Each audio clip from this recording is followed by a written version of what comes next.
Kuzuzambo, it's my pleasure to be a part of e-learning project and to present a history lesson for Key Stage 5, particularly for classes 11 and 12. My dear children, are you ready for the class? Here it goes.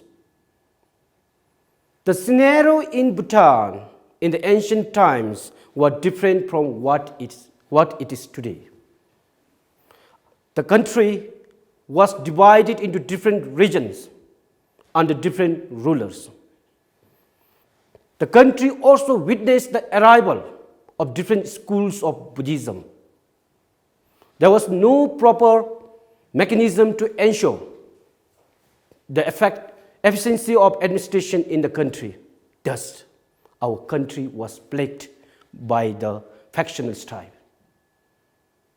However, with the arrival of this great personality, the course of history changed. My dear children, what do you think is the topic that we are going to discuss today? If you have thought Shabdrung Ngawang Namgyal as the topic, you deserve this, my boys and girls. However, in order to deserve W-O-W, wow, you could have thought the topic as the emergence of nation state. And particularly in this session, we'll be looking at the major contributions that were made by Shabdrung Ngawang Namgyal for the emergence of Bhutan as a nation state. My dear children, before I go to the topic, let me highlight on the lesson objectives. So at the end of the lesson, you should be able to discuss on the contributions made by Shabdrung Ngawang Namgyal for the emergence of Bhutan as a nation state.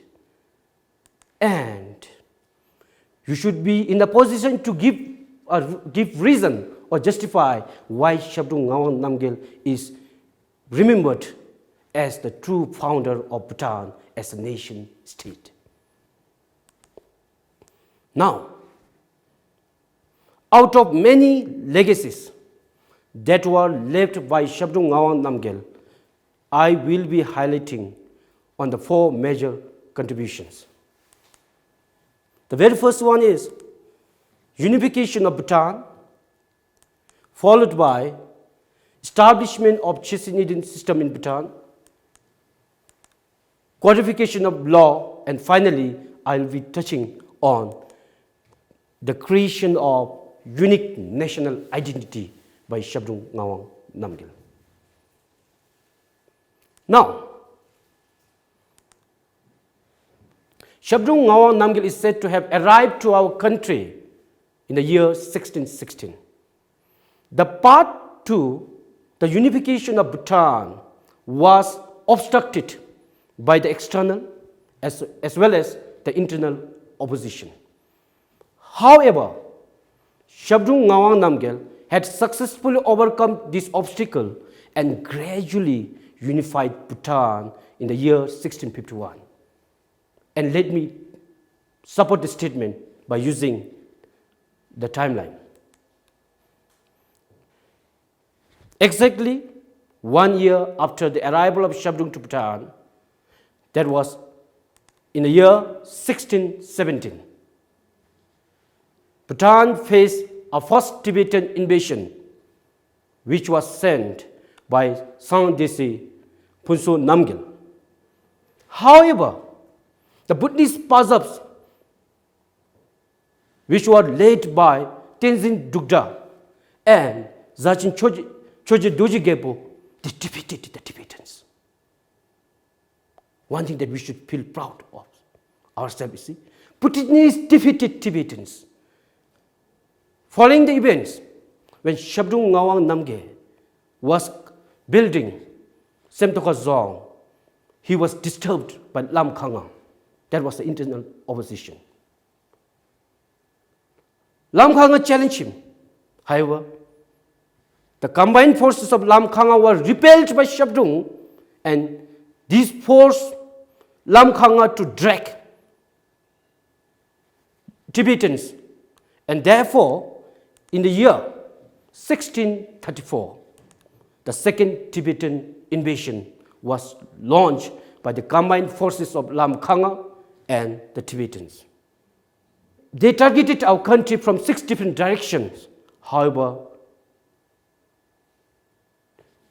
they were unsuccessful with their plan, which clearly indicated that they could not do anything to our country. Exactly 5 years after the second Tibetan invasion again, after the power of Lam Khanga in Bhutan was greatly weakened, Lam Khanga again sought the help from Tibetans, and therefore it was in 1639 the third Tibetan invasion was launched by the combined forces of Lam Khanga and the Tibetans. The combined forces they seized Punakazong, however, they were unsuccessful. Therefore, the Sangdesi Karma Tenchu Wangpo was forced to sign an agreement with Shabdung, recognizing Shabdung as a supreme authority in Bhutan. Shabdung received a goodwill message from the neighboring countries like Nepal, Ladakh, and Kuchbia, and Shabdung could establish his supremacy in Bhutan.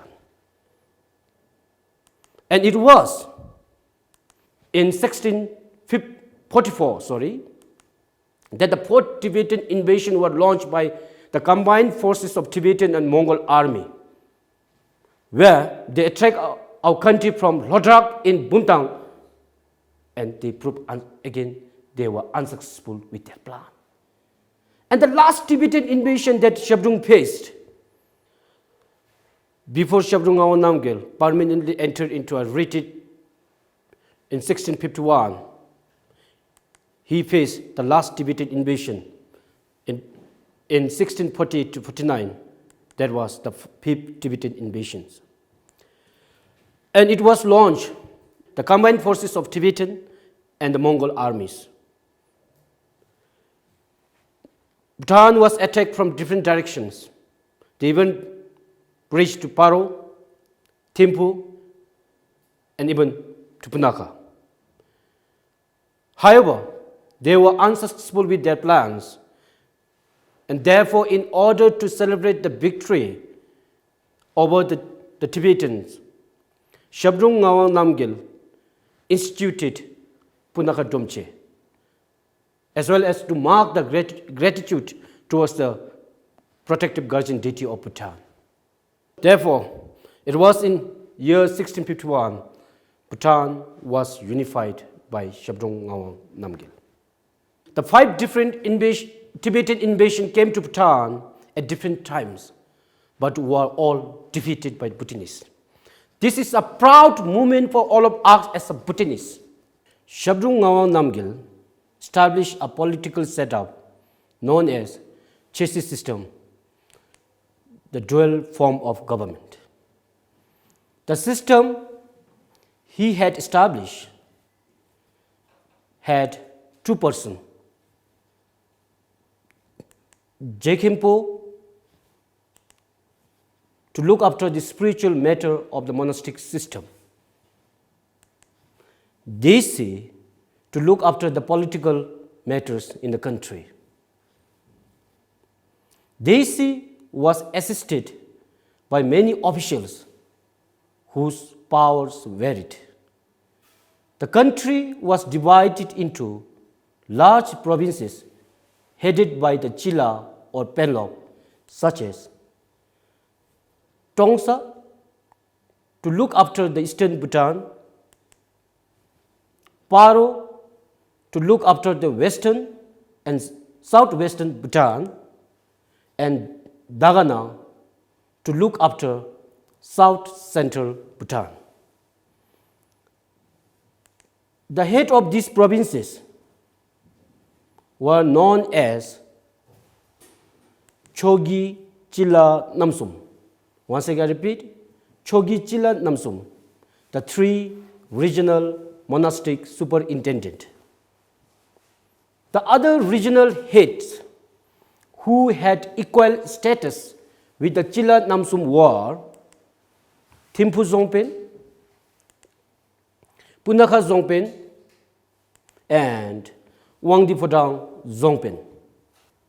These three regions, Thimphu, Punakha, and Wangdi Phodang, were known as Densa Shungsum. And Punakha and Thimphu were known as Densa Pensin, the alternative seats of monastic body. Other posts instituted to help in the administration of the country who had a same status with three chila and the three regional Zongpens were Kalin, the executive minister who was responsible for passing the orders of Shabdrung Ngawang Namgyal to the officers in the zongs, and Daniel, the chief of protocol, who also served as the chief justice of Bhutan. The three chila, Tongsa chila, Paru chila, Daga chila, or what we call Penlop, the Penlop of three provinces of our country, and the Zongpen, like Thimphu Zongpen, Punakha Zongpen, and Wangdi Phodang Zongpen, then Kalin, Daniel, they all formed the Lhenge Sok, the Council of Ministers. The institution of dual system of government ensured continued progress towards the Bhutan emergence as a nation state too. For instance, the existence of Lhenge Shungso, the post of Zongda, the post of Drungpa, Gubs, etc. are all derived from the time of Shabdrung. And one thing that you have to keep in mind is Zongpens of eastern Bhutan, they were under Tongsa Chila. And under East Zongpens, there were Drungpa and Gubs. The other regional heads who had equal status with the Chila Namsums were Thimphu Zongpen, Punakha Zongpen, and Wangdi Phodang Zongpen. These three regions were known as Densa Shungsum, the three central cities. We are done with the two major contributions made by Shabdrung Ngawang Namgyal for the emergence of Bhutan as a nation state. So now, let me go with the third contributions of Shabdrung. One of the major contributions of Shabdrung was the codification of laws. Shabdrung codified law in order to minimize the social problem in Bhutan, in order to protect the people from exploitation and harassment, to minimize the corruption and to impart justice, and to ensure that peace and order prevailed in the country. Katim was the law codified by Shabdrung Ngawang Namgyal. And let me give you a few examples about the laws that were codified by Shabdrung Ngawang Namgyal. The very first one is, it defined the responsibility of a DC, according to which DC was, the main responsibility of DC was to make people happy by imparting justice, to ensure the peace and order prevail in the country, and to support the monastic body. It also established the relation between the monastic community and the people. The monks, they perform ritual and prayer for the community, and the community, they supported the former with materials. So in order to keep the continuity, a register was maintained at Zong called Satam, and the names of the households and their properties were declared in that register. It also touched all aspects of Bhutanese life. It took care of religious, economic, and so forth aspects of Bhutanese life. It touched all aspects of Bhutanese life. It took care of religious and economic aspects of our life. It also talked about the criminal law and the consequences that criminals had to face, and it also talked about the taxation in our country. Now, we are done with the codification of law, and let us go to the next contribution of Shabdrung Ngawang Namgyal. Shabdrung Ngawang Namgyal realized the biggest threat to our sovereignty was lack of national identity. The diversity in the country was disadvantaged because the Tibetan may pose a high risk on the country from the religious and cultural front. This made Shabdrung Ngawang Namgyal to introduce custom and traditions, festivals, languages, dress code, rituals, etc. that reflected the distinct Buddhist features. Let me take you through the few examples of the unique national identities that were created by Shabdrung Ngawang Namgyal. He built zongs in different parts of the country, introduced dress codes, rituals, and festivals.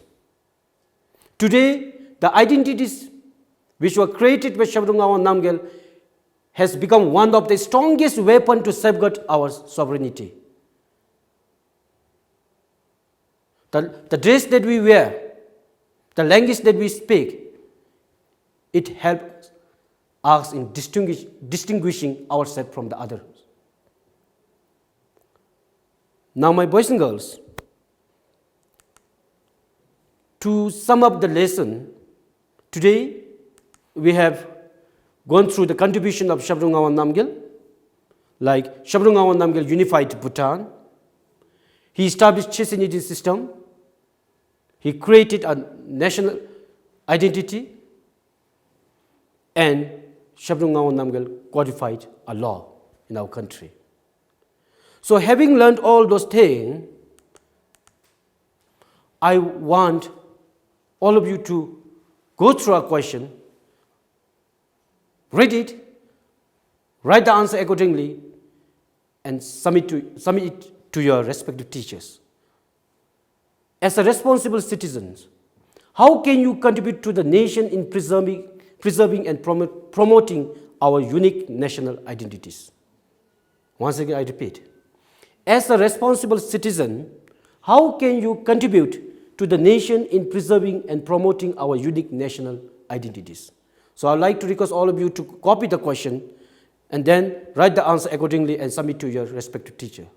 Should there be any queries, you can dial me at 17873 186 or email me at pelwangs@education.gov.bt. Thank you very much and see you in next segment.